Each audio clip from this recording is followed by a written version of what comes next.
Yo, yo, yo, welcome back to the fifth round. As always, myself, Steven Moustaris.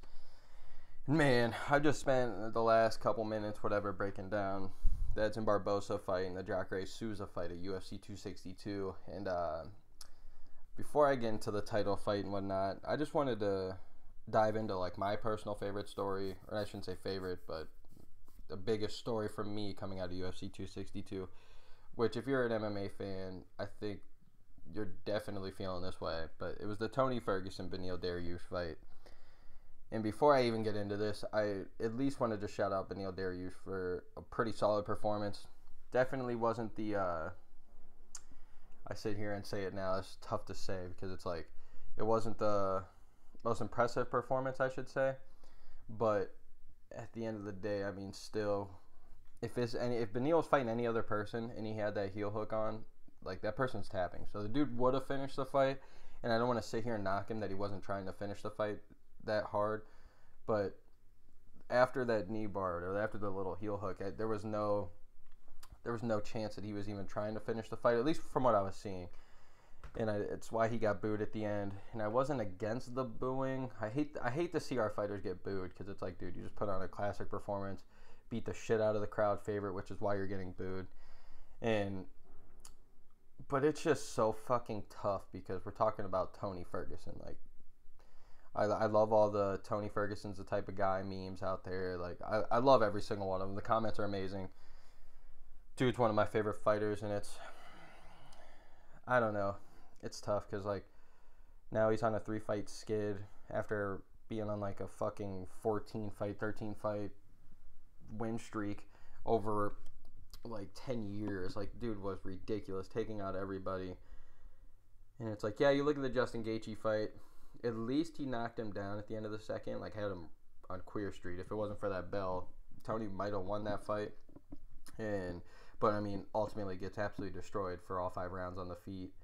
And then he comes back, fights Charles Oliveira, gets absolutely manhandled, a lot like Saturday, gets in a submission that, like, most of us are either tapping or our arms are snapping, and the ref's gonna call it, but it's got rubber arms and he's got rubber fucking legs. So it's like, okay, now it's like it's kind of good for him because the next fight after we see him lose, Charles Oliveira goes out and fucking not dethrones, but fucking beats the shit out of Michael Chandler, or at least in that second round. It was pretty close first round. He got rocked and whatnot, clearly, but so it's like, okay. So your last loss, you lost to the champion at least. That's dope. But then you get a fight with Beneil Dariush, who's an up-and-comer, who looks like he's 40, but dude's still young, still a baller. At least in his MMA like career, at least when it's talking to like experience and whatnot. Definitely a little older, but still young as a fighter. And I don't know. I saw that stat out there that I'm sure everybody's heard. Tony's only landed like 30 strikes in 30 minutes. In the last 30 minutes of fighting in his last 2 fights. Didn't win a round. Didn't even get close to winning a round. Been doing this weird shit where he's like, his legs are on the cage and like he's like laying down. It's like, I don't want to say like this and be funny. It's a north-south, but it's like, it looks like a 69 low key. But I don't know. He's not even trying to get out of positions anymore, and I don't know. It's just tough because like I just talked about Jacare and all these. It's like time fucking comes and kills our fighters, and it's sad as fuck. And there's the 7 times that I wanted to watch Khabib versus Tony, and ultimately now hindsight's 2020. So it's like I definitely am happy we didn't get to watch that fight because Tony would have just got destroyed earlier. But man, it's just tough because it's like, what's next for the man? Like, literally top 20, top 25 in the lightweight division are fucking killers. And it's like, I don't want to see Justin Gaethje fight again. I don't want to see Charles Oliveira fight again. I don't want to see a Dustin Poirier fight between Tony. I think that would go bad. At this rate, I don't want to see a Conor versus Tony. I'd almost want to see Conor versus anyone, but I don't want to see a Tony versus Conor. I don't want to see Tony versus Chandler. I don't want to see Tony versus RDA. I would like to see Tony versus Dan Hooker, but like, I think Dan Hooker's mopping him up, and like on the stand-up, and like Islam Makhachev would fucking murder him. And we've already seen the Kevin Lee fight. I think Kevin would probably pull it out this time unless he got caught into some weird submission again, which sadly, that was literally our last time that we watched Tony Ferguson do anything good. And he still was getting fucked up in that fight, but came out with the triangle, put him to sleep, which was dope, won the interim belt. I think a Tony Ferguson versus Paul Felder would be dope, but I think Paul Felder's knocking him out. And it's just tough. Like Gregor Gillespie, I think we're going to see the same thing. We're at a point now with Tony Ferguson, it's like, clearly I don't think like just me personally, I don't think he's going to get a chance to get back to the belt. He's lost 2 ugly in the last 3 fights.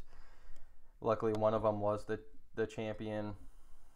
Justin Gaethje fought for the belt against Khabib, got beat, which anybody would have. So, like, there's still a chance out there Gaethje's could get a title fight, depending on what happens with Dustin and Conor. So, like, I guess that's good for you. And it's still up for Beneil Dariush to see what he does. So, I mean, like, lucky for him, it could be 3 title contenders that he loses to. So, it's not like it's that big of a deal. But as a fan, we don't want to see him fight anymore. Like, just in my opinion, like, and I shouldn't say anymore, but I don't want to see him fight these killers anymore. And I don't want to see him fight a top 15 or a top 20 guy who are still in their 20s coming up, absolute murderers. And it's like, so I know I'm just sitting here. I know I'm just bullshitting. I know they fought already. I know Tony won. But why don't we do a farewell tour for a Donald Cerrone versus Tony Ferguson? Donald's already said his last fight wants to be a 155. Tony only fights a 155. You could even make it like a 160 fight if you really wanted to. I know Tony's the guy gonna fucking make weight. So he'll make weight 3 times in 3 weeks. He doesn't give a shit.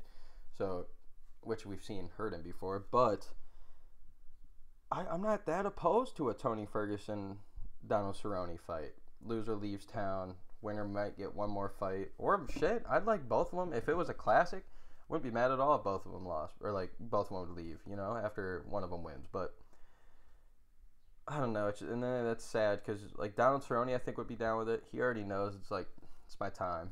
But Tony is still at that weird, awkward spot where it's like, yeah, he lost 3 in a row, but he's lost to killers. And I don't want to see him go all the way down, I should say, and fight a Donald Cerrone where he's not going to get anything from, even if he wins. It's like, okay, you beat somebody who's on like a 5-fight lose streak. So like, I don't fucking know. It's just tough. But that's honestly the fight that I'm leaning towards. It almost makes sense. It's like, because then, all right, if Donald Cerrone beat you, like, all right, you guys are 1-1. But the first time you fought, like, Tony ended up walking away with that one pretty good.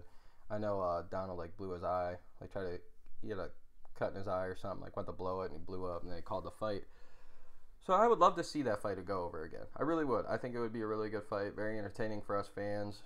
But at the same time, you're almost setting yourself up really bad if you're Tony, because if you lose to a Donald Cerrone, which I would never, like, shit, we're gonna get our ass kicked by Donald, but I just, knowing Tony like that, like, I clearly don't know him at all, but like when it comes to just watching his interviews and stuff, it's definitely that one fight that would make sense. I don't think he would let his ego and pride go down that far to take that fight, but I'm just saying, I think it would be a nice little fight for him.